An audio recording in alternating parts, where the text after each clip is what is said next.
Okay, this is a very informal video to show you how I set this up. This is the pattern that, there we go. This is the draft that is currently on my loom. For me, the green on either side is the end, the beginning and ending of the pattern.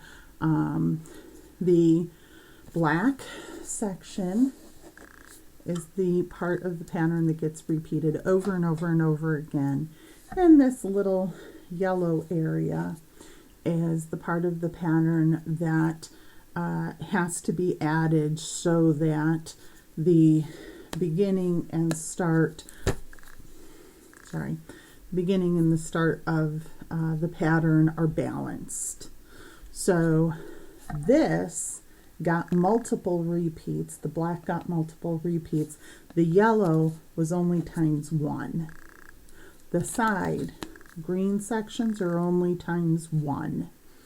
When I threaded it through the Texsolve heddles, I did it in groups.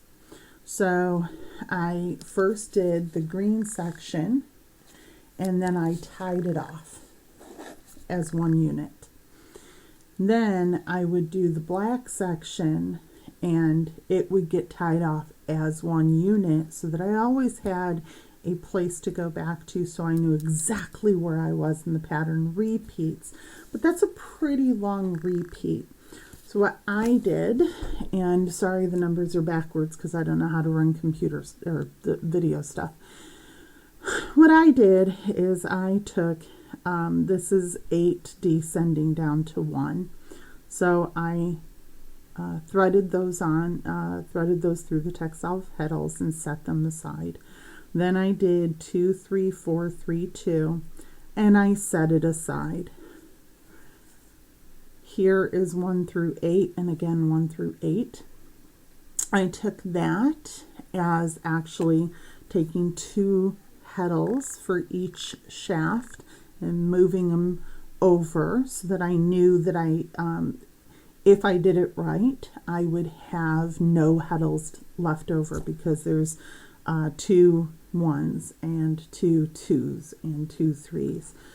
So I went ahead and I set those aside as I'm doing this so that I could say, okay, I have to, I'm going to have no heddles left once I've done this little bunch.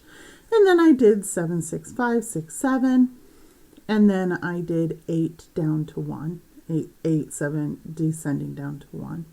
When that was done, I took that entire group and I tied it off as one unit. Because I did that, I could always go back and see exactly where I am in the pattern. When that was done, I then did the same thing for this one yellow section and then completed to the green section. At that point, then I went back and I threaded them through the reed. Maybe later I'll do it all as one motion, but for my first time out, I did them in stages. That way, if while I'm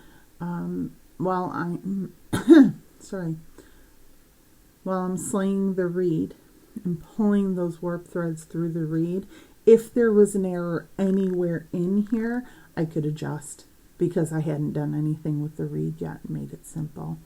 I don't remember what this pattern is. It may very well have been out of the Stickler book.